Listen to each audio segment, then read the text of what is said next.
espresso. Hey, folks, welcome to Affiliate Nerd Out. I am your nerdabrator, Dustin House, spreading that good word about affiliate marketing. You're going to find me every Tuesday and Thursday around 12:15 on LinkedIn Live and wherever you get your podcasts. So please consider subscribing. My guest today is Igor Kaifetz. He is an Amazon best-selling author of List Building Lifestyle. Thanks for joining me today, Igor, and welcome to the Nerdatorium. Oh, wow. Great to be at the Nerdatorium. That's amazing. My first time. Well, you're a lifetime nerd, I would assume, in For this sure. space. Like, I remember seeing you as one of the first people I ever saw on YouTube ads. Oh, really? Probably I, five or I thought six. I was too late to YouTube ads. Really? Like, no, Yeah. I mean, you at least you got the targeting right, Yeah. because 5 or 6 years ago, people just weren't doing it in the right fashion, and Mhm. I was interested in affiliate and doing a lot of research and watching a lot of videos and making a lot of videos, and uh, you got me. Like, I came in, I took one of your courses, I got in your email campaigns, and then this comes full circle. Like, I actually get to meet you a couple of months ago, and just so honored to have you as my guest now. Wow, that's amazing. Like, it does happen every now and again. That things, like you said, happen full circle, especially with people who persevere and actually do something in the industry.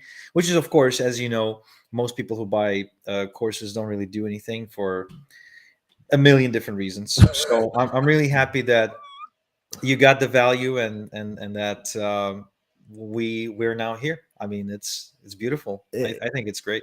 It is amazing. This industry is incredible to continue your learning, and that was one of the first keys to me getting into the affiliate lifestyle rather than just being an affiliate manager, trying to make my way into the affiliate world. So, great tips there. If you have any questions for me and Igor, jump into the chats. We've got live Q&A going.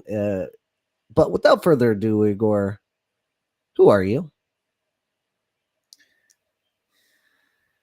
I'm a loser who made it. A loser that I'm a made it. loser who made it. I'm a Ukrainian-born, Israeli-raised a loser who was not supposed to live this life. I genuinely believe I kind of won the jackpot and got out of jail. I mean, something like I hacked the system in some way and broke out of the matrix, because the life I live today, it wasn't planned, it wasn't meditated. It went, something went wrong along the way, and I ended up here. That's amazing. And your journey in this affiliate world, when did it start? Like, how long ago? It started about 15 years ago. I was young. I was about 18 or 19 years old, and it was shortly after I read Robert Kiyosaki's Rich Dad Poor Dad. Oh, okay. That book kind of got me off the path that I was on. The path that I was on, I was attending the Israeli Air Force Academy, because Israeli Army subsidizes your education. Oh, all right. So it's a really cheap, it's a nice cheap way to get education. What the way you pay for it is you do extra military service. So I was in that academy, and I read Rich Dad Poor Dad, which, funny enough, a friend put in my hands, and this friend was a total loser, like total deadbeat loser, who was basically making fun of me. One day I was like really nervous about an aerodynamics exam that I had coming up, and he's like, "Why are you so nervous?" I was like, "What do you mean? I need to pass the exam to get good grades so I can, get rich someday." And he said, "Well, but that's not how it works." It's like, "What do you mean?" Well, like all the rich people, they're not the ones who have they're not straight A students. I was like, "What do you know about this? I mean, you've always been like bad at school and everything." He's like, "Yeah, but it's not. I'm not saying it. It's this guy Robert Kiyosaki who's saying it." I was like, "Robert who's?" Like, "No, no. There's this book, and he explains that the richest people in the world are college dropouts and so on and so forth." Hmm. And this was such a crazy, polarizing idea to me that I said, "You know what? I want to read that book." Okay. That night, I went with him to his place, got the book. He had to ask permission from his dad, and I read the book the same evening. Um, it totally blew my mind. Fast It reader. Shit. convinced me that I did not have to be born rich, Okay. and that I was in a completely uh, I was just basically in the wrong path to success For because I sure. wanted to be rich. I wanted to be successful. I wanted to call the shots in my life. I wanted to not be a loser anymore, and I wouldn't have a lot of money because I grew up very poor. Unfortunately, due to some events. If you want to get into those, I'll explain. But it's going to take another 10 minutes. But basically, my dad makes a bad investment. We moved to Israel to save ourselves from a local loan shark. In Israel, he suffers a heart condition, goes into surgery, can't get a job since. We live on one income or social security. It's sporadic, like sometimes it's like this, sometimes like that. Mooching money off of our friends and family, and so I grew up very poor, and I understand, with my skin, with every fiber of my DNA. I understand what it's like to be poor, and I don't want to be poor. So by the time I'm like a conscious young adult, like I'm thinking about money, and I'm thinking, how can I make some? For And sure. this book totally changes my paradigm, like absolutely changes my paradigm. Beautiful. We all need that kind of story. And we all know military isn't exactly the most forward thinking organization. I jumped into the Marine Corps when I was right out of high school and served my 6 years. But I always knew that I wasn't going to be a lifetime server in that industry because my mind was elsewhere, trying to go and hustle and make this money and get to this place where you are today. So, uh, our guest Igor, link in the profile. You can go check him out there. If you'd like to be in Igor's seat in the future here, go to dustinhouse.com/nerd, drop an application, and we can nerd out about affiliate. So, Igor, love the story, love the background. Everybody needs their start. So, what are you doing today, and who are you servicing out there? So today I run several online businesses, and that's one of my kind of rules is the business has to be online. I don't want an office. I don't want to micromanage people. I don't want to have corporate policies. It has to be online, and it has to be quick to start, easy Mm-hmm. to start, low barrier. So today I have a couple of businesses. One part of my business is I'm an affiliate marketer, so I promote other people's and companies' products and services in exchange for commissions. Actually, just before getting on the call, I received an email. There's like a $27,000 wire coming my way. It's about 40% of an affiliate commission that I've earned last month. And the other part of my business is I teach people how to do affiliate marketing, e-farming, list building. Basically, I kind of do it, but I also teach people how I do it. Sure. And that's like the ones that are taking the most of my time. But we're also developing a software, and there's a few other kind of passion projects happening on the side. We actually just developed an Igor GPT, as I like to call him. Basically, it's an AI version of me. Okay. Yeah, so it's really funny. Like it has a personality. It was trained on all my data, and it knows like to reference all the different things and be quirky. So now I can talk to myself, which is super enjoyable. I mean, I've always I was missing like somebody smart and capable and handsome in my life that I could talk to. So Oh, oh, brutal. Like you've got to. I can't imagine talking to myself. I would just imagine I would hate myself. Do you find the same thing when you're talking to your AI version of yourself? no, but I try to break it, right. Most of the time it's like, where's the button that I can push? Will money will come the other way? And it's like, I'm sorry, Igor, this button doesn't exist. Wow. It's like, Oh, awesome. So affiliate marketing, where do you balance all of this? Like I like to call digital hustlers out there that are doing it affiliate. They're their own merchants. They're JV as well, and so much more. Like, how do you balance where you're focusing your time when you're doing all these different things? yeah, absolutely. Um, most like for the most part, my day is pretty set. Like, remember, I was attending the Air Force Academy, Yeah. and my dad is used to be an army officer in the Soviet army. Like I was born just before the wall came down, and my dad actually graduated the Suvorov Military Academy in Moscow, like back in the late '60s. Okay. So I come from a family of like an army guy who later tried to be an entrepreneur and failed miserably. A school teacher, a music teacher. My mom was a music teacher. My mom's parents were a nurse and a teacher, and my dad's parents were a school principal and a chief technical officer at a furniture factory.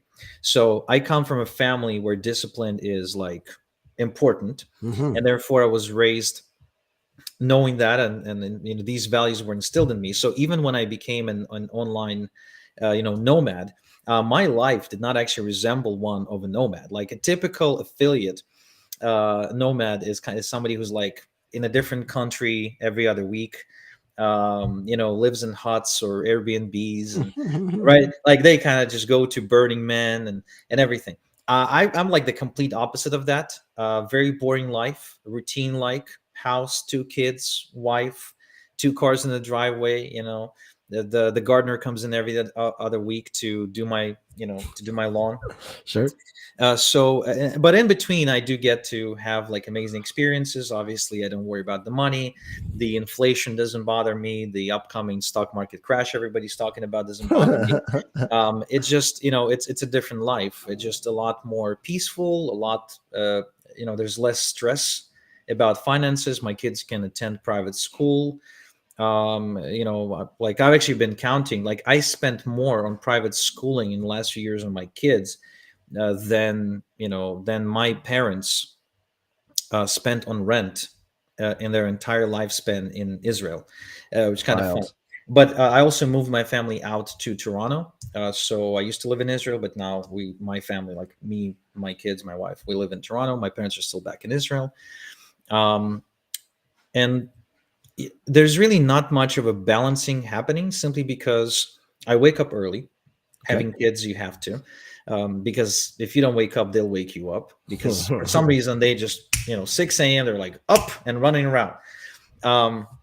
So I start working pretty early. I start working maybe 7 a.m., but then I'm done by 2 1 p.m., depends on if I'm feeling it today.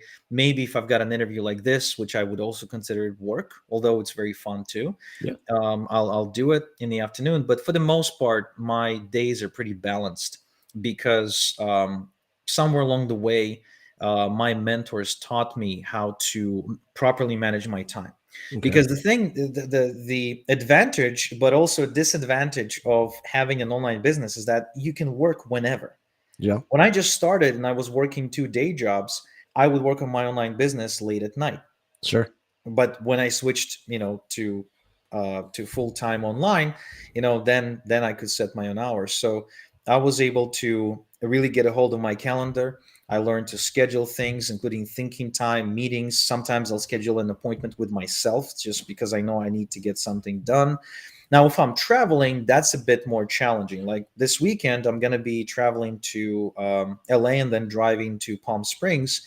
There's going to be a 3 day rock festival in California. It's going to be Guns N' Roses, Judas Priest, full AC/DC, Metallica, and someone else. So that's like a big deal to me because I wanted to see AC/DC live. It's on my bucket. There's like a bucket list that I have, and it's like Okay. number 5 on the bucket list because it's my all-time favorite band.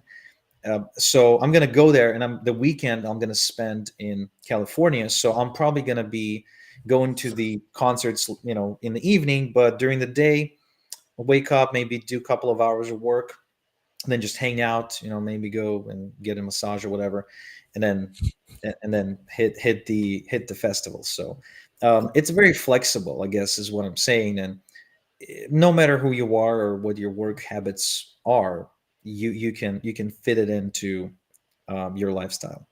Great. And it sounds like you've got that flexible living, and but you're still very driven at what you're doing, and you're getting to focus Mhm. on more of the strategy and having others execute it at this point in your life and where you are. So affiliate was able to get you to that point. What does affiliate marketing really mean to you? And was this the original driver of all your revenue to get you to this point in your career? Hmm. It put me on the map, Okay. basically. When I got into it, I didn't have any sense about business or marketing. I had no skill set selling, and I definitely couldn't create my own products. Not to mention that Yeah. once you create a product, you also have to create the marketing for the product. So I didn't have any of that. So affiliate marketing to me is this springboard that puts anybody on the map because it offers you a product. It offers you a processing service, meaning that somebody can swipe a credit card and you'll actually get paid.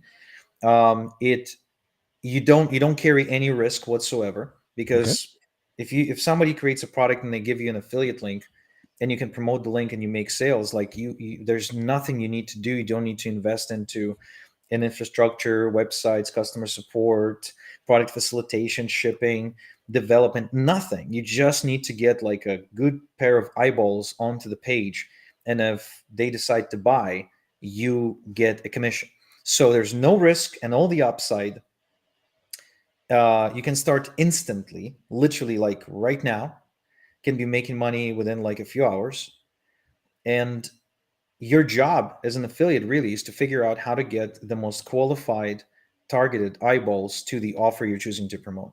Not Okay. to mention that you can do it simultaneously for multiple different products, multiple different offers, multiple I'm sorry, multiple different niches, multiple different markets, and multiple different product types. Great.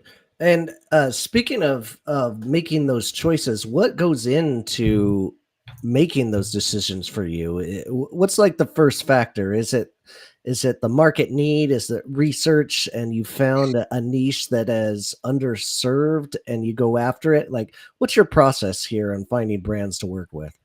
I don't look for underserved niches. I in fact look for the opposite. I look for Ah, like a really saturated, aggressive, competitive market, okay. because then my chances of making money in that market are very, very good.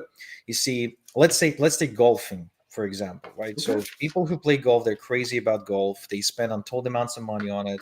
They're driven by God knows what, and they'll spend a lot of time on the green, and they'll put down $900 on like a stick. I mean, I don't get it, but people spend money on it. So yeah, there's lots of different products and services in that category, which means all I need to do is just pick the ones that are converting the best, or the ones that are perceived to be the best, or the ones that are unique and stand out, and then just go and put it in front of golfers. And if the market is big, if that niche is big and alive, that means it's going to be much easier for me to find people who qualify as good prospects and potential customers for it. Like if there's like a big community of golfers, or a big interest in golfing, then my job as an affiliate to bring the right eyeballs to the offer, website, link, whatever, is going to be much easier, because it's going to be much easier for me to find these communities. Then it just becomes a matter of, can I craft a message that gets their attention? Hmm. But first, we need that market to be there, right? And the bigger the market, the more aggressive the market, the better. That's a really interesting, like, backwards model from what I've heard most affiliates, especially the ones that are doing it on a not a big publication style. Like I Yeah. would say, like big publishers follow that kind of trend, but the Mhm. smaller bloggers are always looking for the opportunities where there's uh, you know Yeah. high keyword volume Yeah. and They do keyword low research, and of difficulty, right? course, yeah, because they're competing for a very limited space on the first page of Google. They have to go like that. But I've never been I've never been big into search engine optimization, never was able to make it work. So, search engine optimization is one of many techniques that you could be using as an affiliate marketer to drive eyeballs to pages. And it's just not a technique that I personally use. Okay. Gotcha. Well, I want to come back to that, but switching gears, I want to get into the joint venture world and learn more about that. I don't think my audience really quite understands what joint ventures might be a part of in the world that you're living in. Can you explain what JVs are first? Sure. So JV stands for joint venture, and there's also a term JV partner, which is a joint venture partner. It's someone you run a joint venture with, and a joint venture is really exactly what it sounds. It's when two parties come together and bring value of hopefully equal size to each other. And in the sense of affiliate marketing, for example, this could mean that two vendors come together and promote each other's products to their respective audiences, and therefore both will make money in two ways. One, they'll make money by selling their own stuff to another person's audience, and the other way they make money is they'll make a commission off of the other side of that transaction. So let's say, for example, let's say I have a supplement brand that helps people improve their memory. Okay. And let's say you have a supplement brand that helps people improve their energy, kind of get more juice to Okay. the battery. So we can promote each other because typically, somebody who wants to improve memory probably will be open to improving their energy levels too. Great. And so I'll run a promotion to my people, to my audience, my customers, Hmm. with your affiliate, with an affiliate link pointing to your supplement, and you'll do the same to your audience for my supplement. And by doing so, we will split the money for each sale that occurs, but also we will elevate both of our brands at the same time.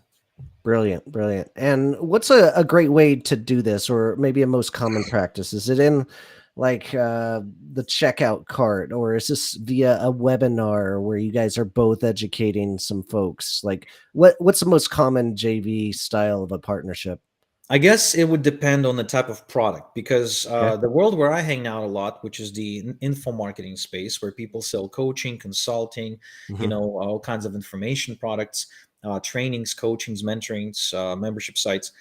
You'd see a lot of lots and lots and lots of webinars, Okay. um, especially for higher ticket stuff, for like things that cost more than $1,000.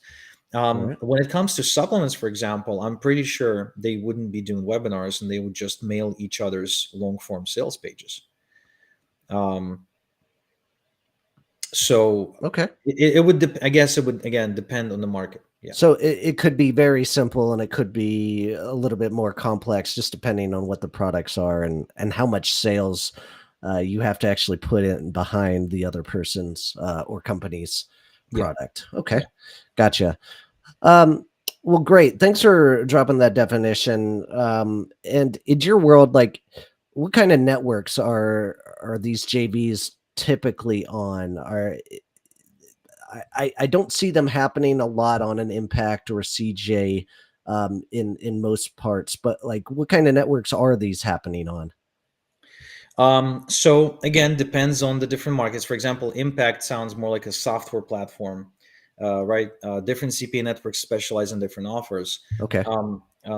What I would say is that joint ventures is something you come across more often, not so much from networks, but in mastermind style environments where people come together to exchange ideas, to brainstorm marketing promotions, to get a mentorship and advice.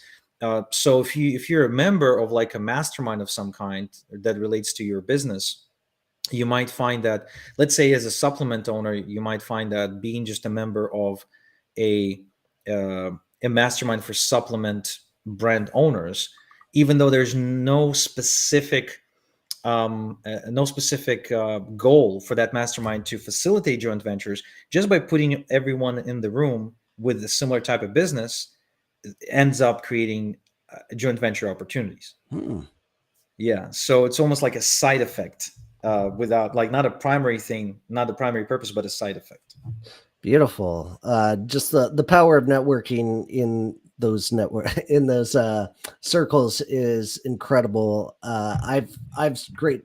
You've invited me into your world in the past with the JV mixer that you've done, which is an incredible value for those in that space. And you make it into like a speed dating situation, which I Yeah, thought was really brilliant. yeah, it's really neat, like, because as over the years, as somebody who was always looking for joint venture opportunities, I found myself having to join, $30,000 a year masterminds, go to different seminars, and I still do it. But the problem with that is, first off, you actually have to travel somewhere. Second, it's 30 grand a year. It's, I can afford it, but it's not like I'm like happy to pay it. Yeah. I still cringe having to pay it. So I figured at some point, what if I created an environment where we just come in with the purpose of creating joint ventures, and we just have to, show up once a month virtually, and then we can network with like a bunch of people really, really fast.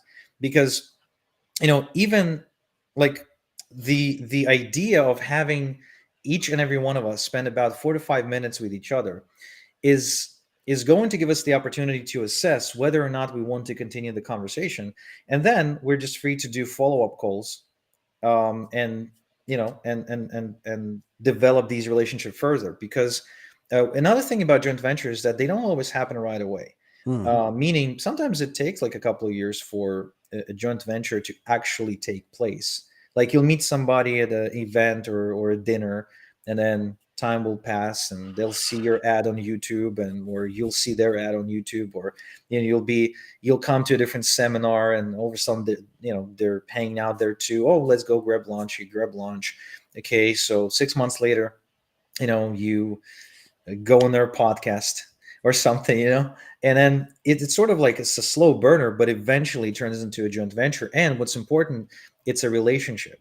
Because joint venture alone is great value, but what if a joint venture actually leads you to go and do more handshakes Hmm. that end up turning into more joint ventures? That's the true beauty of like long term relationships in this game. For sure. And I think that's so true in every form of partnership. Like nothing happens the first time you shake hands with somebody. They have that trust has to be built and developed in some kind of capacity. Somebody's got to give somebody a little bit more value to get something reciprocated back in the end. So very rare do I go to a conference and like meet somebody and we knock it out of the park the next week. It's just really hard to build that kind of camaraderie that quickly.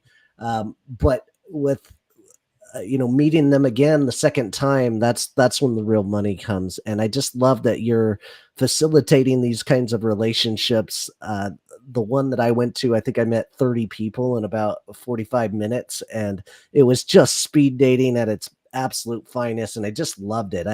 It was incredibly valuable. So thanks for letting me come into your network there, man.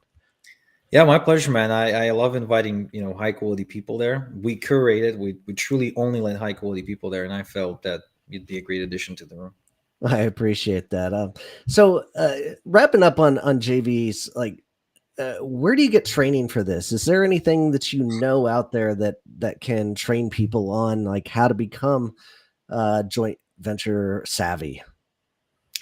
To be honest, personally, no, I don't teach it, but I know you do. I know Mm. you are, actually together with, I would say, a leader in that space on how to do joint ventures. So maybe you want to talk about that. Well, I guess that brings up our sponsor of the day. Oh, who should it be? Perhaps it should be Performance Marketing Manager.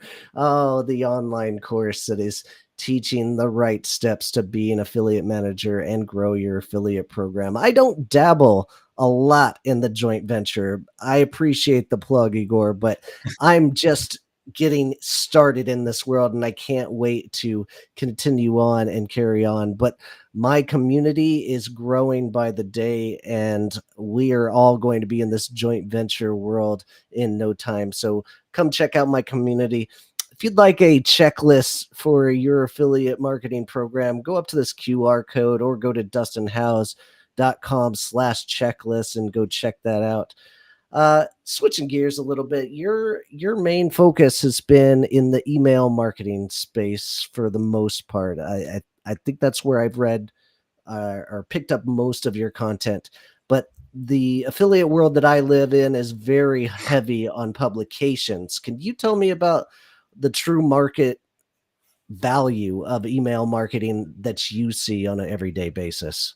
Yeah, I'm very biased towards email marketing because almost every dollar I make, I can track back to like an actual email I sent out.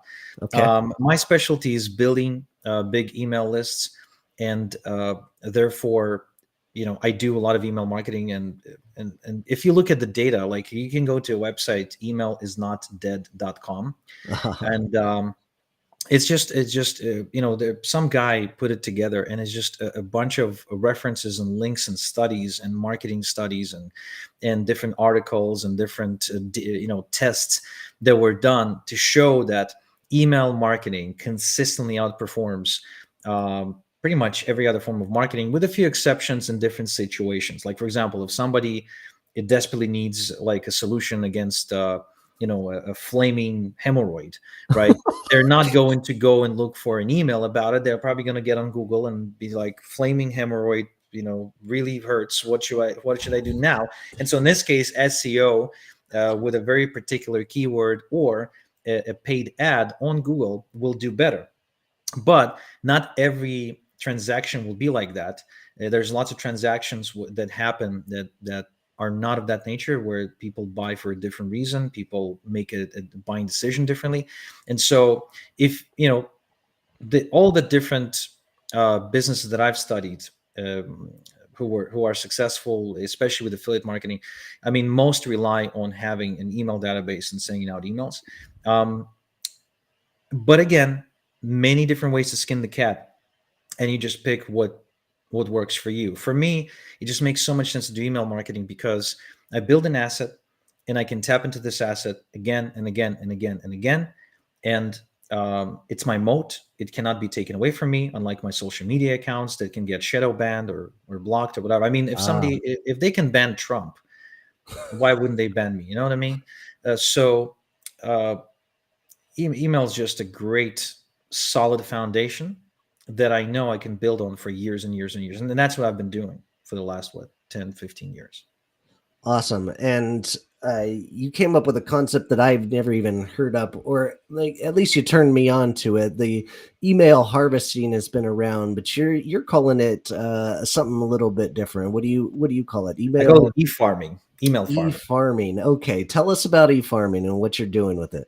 Yeah, email farming is basically building email databases. I call them email farms. And the reason I call them that is because every email is kind of like a seed that I'm planting that ends up paying me dividends, almost like having a garden full of apple trees, and the apple tree constantly produces apples. I pick them, and there's going to be the next apple the next season, right? So with my email list, that's exactly how I feel. Any one particular email subscriber or customer on my list usually has multiple purchases with me.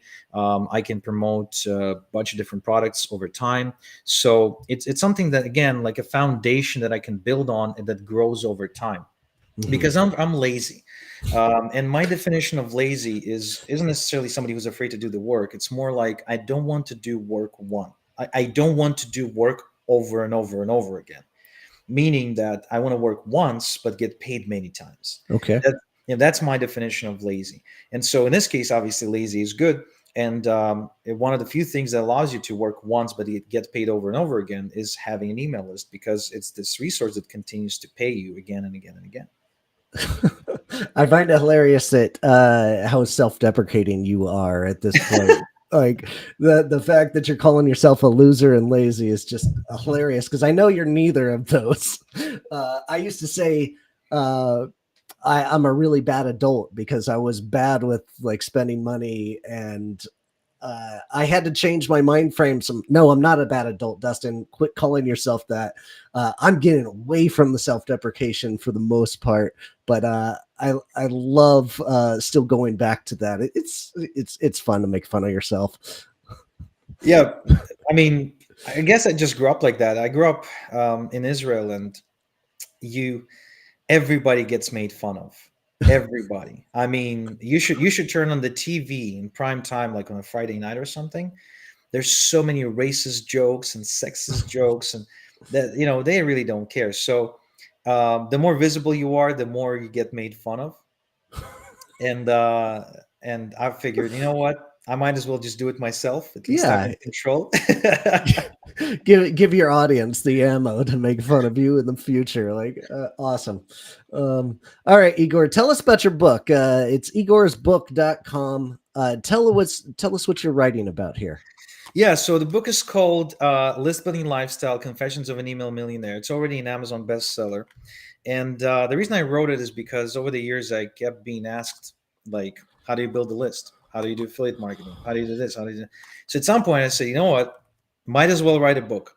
And so this became a really easy way to answer that question. So if you want to learn more about what I do, how I do it, and how you can potentially do it yourself, then get the book.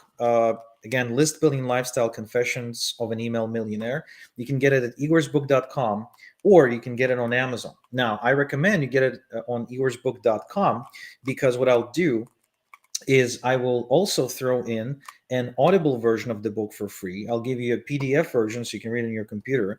And I will throw in about $3,200 in bonuses for free with the book. All I will ask you to do is chip in on shipping and handling, which is $10 if you're in the US, or $20 if you're outside of the US.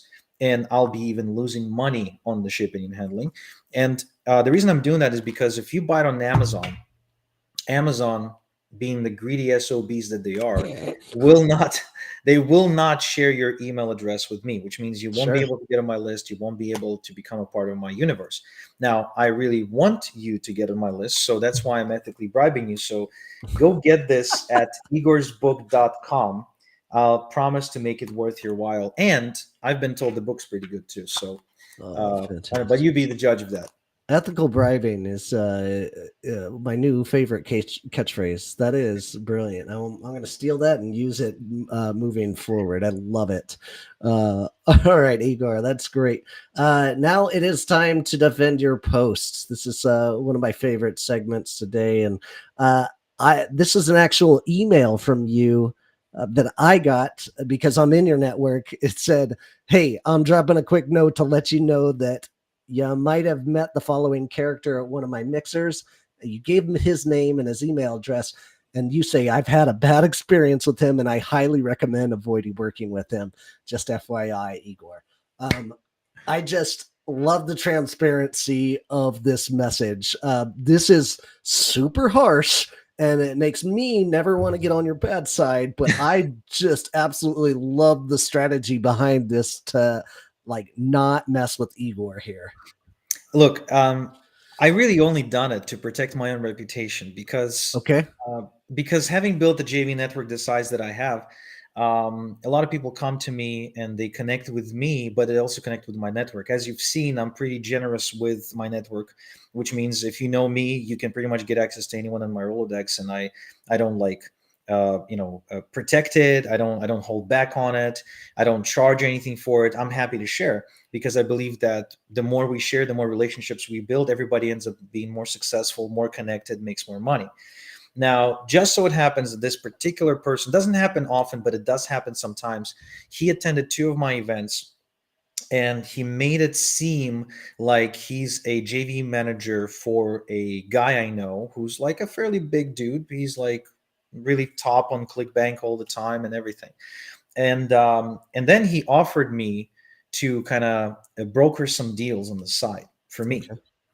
Now, I gave him some criteria on the deals that I was looking for, and he actually brokered the deal that did not meet those criteria, in spite of having clear instructions. And I've repeated the instructions several times.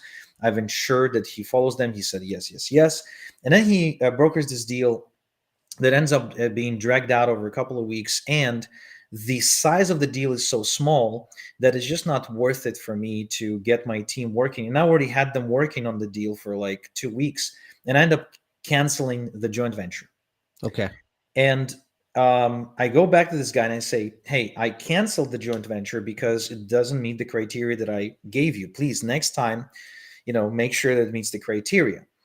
To which the response by this fellow was to take my screenshot, the screenshot what I sent to him in private, and then go and post it in a group chat with the joint venture partner that he arranged for me, and basically make me look like I am, well, dissing, or Ooh. disrespecting the other JV partner, which I guess I was, but again, it was private conversation. So Yeah. he just takes it, makes it public.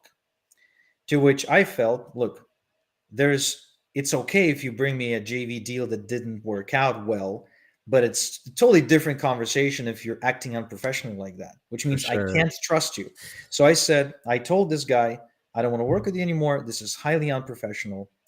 And he, in return, he ended up sending me some angry, messages, whatever. Again, acting more and more unprofessionally. To which I felt, you know what? If this guy attended a couple of my events, he might be pitching the same deals to my friends. Hmm. Now, if he pitches them bad deals and they met him at my event, it's probably gonna hurt my reputation, because your For sure. reputation is only as good as the people you associate yourself with. So the same night or the same day or maybe the next morning, I sat down and I wrote this message. I said, look, if you're working with him, or if you met him, I had bad experience. I don't recommend working with him, and that's it. I didn't explain what happened. I didn't try to further convince anybody. And what's interesting is that I received quite a few replies saying something like, "Oh, noted, thanks," or basically, "Thanks for letting me know." There was no drama beyond that of any kind. There were two people who really wanted to know what the hell happened. So I told them on a private call. But other than that, most people just said, okay, noted. And that's it. That was the end of it. Yeah, that's all I needed. Like, I know if it was going to get to that point where you're going to email your entire audience, like, something went down. So, Yeah. uh, I I can completely understand your side of the point of like it's got to escalate really far. But this brings up a new segment of something I wanted to do is a lesson of the day, and I think the lesson here is who you don't work with is just as important about as who you do work with at the end of the day. So picking and choosing the right partnerships that you're throwing out throughout the day, very valuable to your brand and the people that associate with you.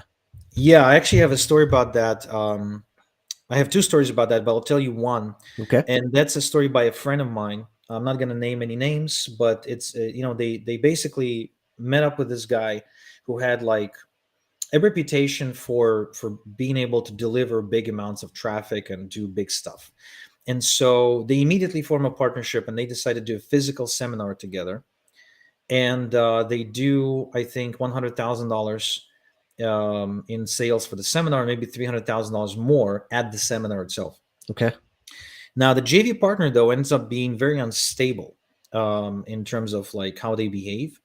And it gets to a point where he wants to take all the money, and he ends up physically threatening my friend and his JV manager in an elevator. And that whole thing reverberated throughout the industry for at least the next 3 to 5 years. Yikes. Now, when the time came, and I launched my e-farming program, and I decided to take it to JV partners, I got introduced to that guy, Hmm. the unstable guy. Now, I didn't know at the time he was unstable, but I started chatting with him, and I was like, "Oh no, I know you, and I heard you can do big things." And he drives his signature thing is that he drives a really expensive car. Again, I'm not going to say which, because if I say it, people will know. But a really expensive car. So it's like, oh yeah, I know you're big, and I would love to work with you. So I'm thinking dollars, right? Yeah. In my eyeballs, there's dollars, because I know if he's gonna promote, he's gonna make a killing. And then I'm a part of another group where we sometimes sit down to discuss JV deals and things like that. And I bring up the guy's name. And one of the members of that group is one of the two guys who got physically threatened by this dude. Ooh. So he gets on a private chat with me, and he, just tells me the whole story of what happened, how they made a lot of money together, and then it got really, really ugly. So, it took me 2 weeks to make a decision, but I ended up calling off the joint venture with that guy, because I figured it's not so much about the amount of money that was made. It's more like people tend to behave in patterns. Hmm. And if somebody is a reliable person, they'll be reliable all the time. They'll have a pattern of being reliable. They'll have a pattern of being a good joint venture partner. If somebody is unstable, it's like a pattern. Hmm. So I'm gonna I'm inviting trouble for myself. So I ended up not doing the joint venture. And what's really interesting is this guy ended up losing lots of joint ventures over the following 6 to 12 months or so, and even a few partnerships because he kind of like took a step back almost. I guess the reputation caught up with him because I know at least two other people who had like joint projects with him that ended up breaking off. Yeah, that's a wild story, man, and just highlights your risk reward with the partnerships that you're working with, and tuning that in, trusting your gut. All assets, like a great business owner, is going to have to go through, and those learning process. Um, awesome. Really appreciate you being here, Igor. Thanks for chiming in, and uh, Kristen Evans, big time Evans coming in. Shitty partners can burn bridges for you. Absolutely. Thank you, Kristen. And for, well, as we wrap up here, I just want to let everybody know next week our guests are going to be Blake Cantrell and John Labruto. So join us around 12:15 on LinkedIn Live here. If you want my affiliate program checklist, go to this QR code or go to dustinhouse.com/checklist. And lastly, Igor, how do we connect with you? Yeah, you can obviously can go grab my book at igorsbook.com. On social, I'm not very active. I tend to stay away from social because it does kind of suck me in. And it takes a lot of time. I end up just chatting with people and scrolling through a bunch of stuff rather than doing any real productive work. So you can hit me up on LinkedIn. I check it maybe once a week. You can also follow me on Facebook, where I never post. I also post, like, my team will post content on YouTube. So if you want to stay up to date with what I got going on. And I guess the one place where I do put a lot of effort is my podcast, which All is, right. again, a bit of a one-way communication, but the podcast is actually titled the same way as the book, Okay. List Building Lifestyle. And this is where I host lots of really cool people, share my insights and wisdom, and kind of communicate. But for the most part, you won't find me on social, just because at one, I think when was that? I think maybe 5 or 6 years ago, was just before I moved to Canada. I read this book, which I highly recommend everybody reads. It's called Deep Work. Deep work. Deep Okay. Work by Okay. Cal Newport. And that book pretty much convinced me that I don't need to be on social, and that I don't need to check my email every 20 minutes, and that I can completely disconnect from the world for, a period of time, without hurting my income and without, like, you know, basically missing anything. Because, that book made some solid arguments, especially if you're a creative type and you need to do any kind of content creation, or if you're the sort of person who has to do lots of thinking, lots of decision making. um, Very good book. Incredible Fantastic. book. Yeah. All right. You can find a link, my affiliate link to Deep Work book, in the description of this, because if I'm missing out on affiliate commissions, I'm doing it wrong. Igor, really appreciate your time. Thanks for being here and spreading the good word about affiliate. And this is Dustin House signing off. Join me next time on Affiliate Nerd Out and keep on recruiting. Take care, guys.